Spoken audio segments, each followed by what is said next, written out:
Salutare fraților, mă numesc Gabi, bine v-am găsit la al 5-lea meu episod pe acest canal. În acest episod, fraților, am decis să deschidem câteva cutiuțe.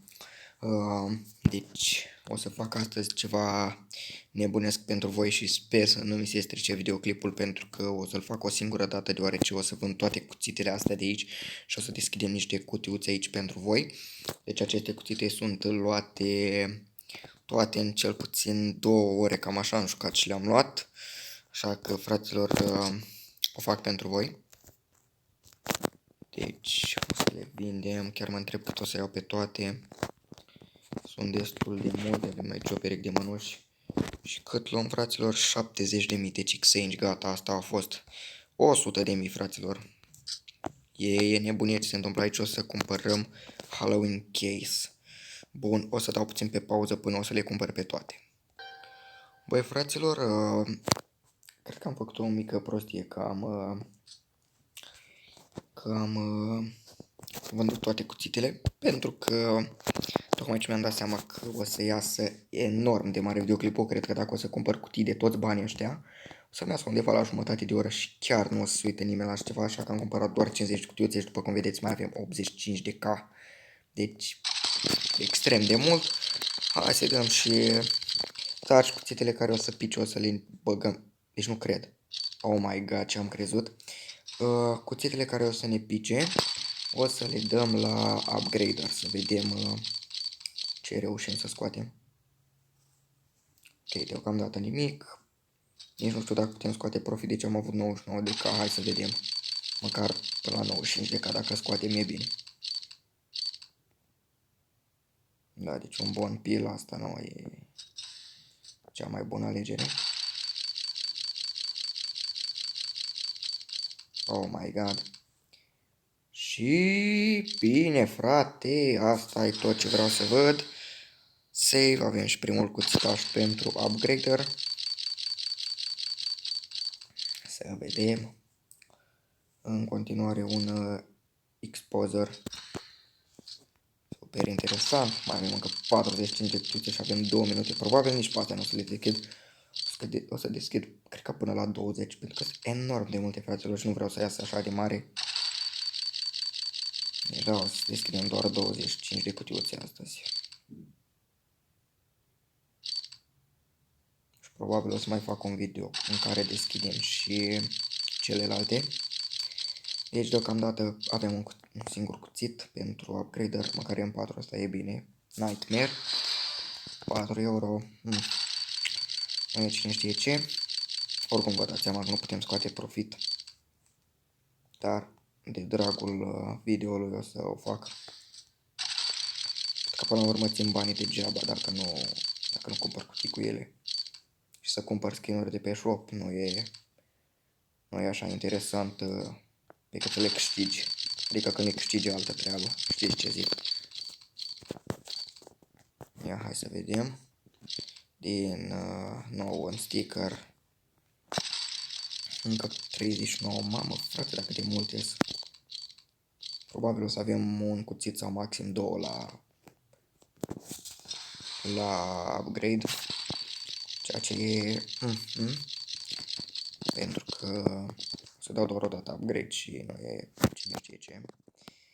Și fratelor, dacă vreți să aflați numele jocului, apăsați chiar acum un like și nu o să fac ca alții să zică la atâtea like-uri spun numele, o să-l spun chiar acum. Numele jocului este Case Simulator 2.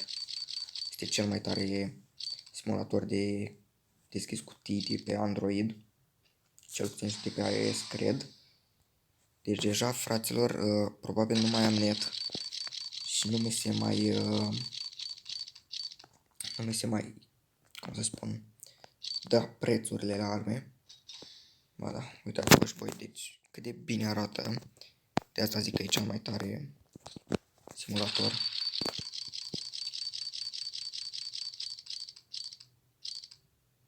Oh, am uitat să spun și mănușile, dacă îmi pică le dau la upgrade, pentru că mănuși sau cuțite, același lucru.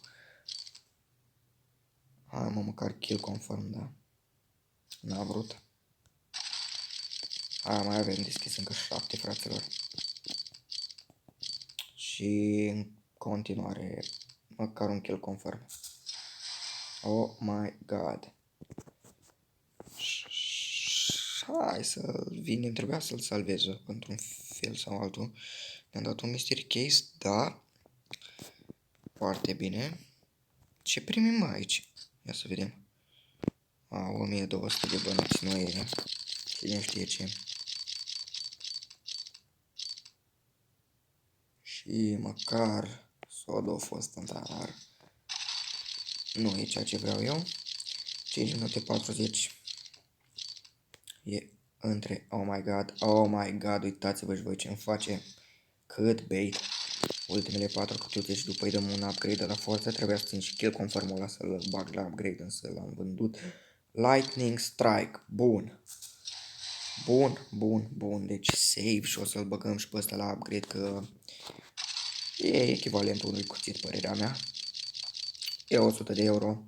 Sunt cuțite și mai slabe. Mamă, ce lag am avut aici, însă, din nou bait. Ultimele 2 cutii, fraților, și băgăm upgrade-ul la forță să vedem. Hai mă, frate, al doilea bait la rând. 3 bait-uri până acum ne-am luat. Și ultimul spin, va fi cu noroc sau...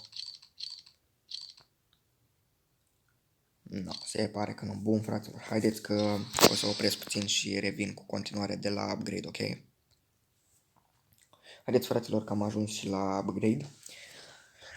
Ok, da.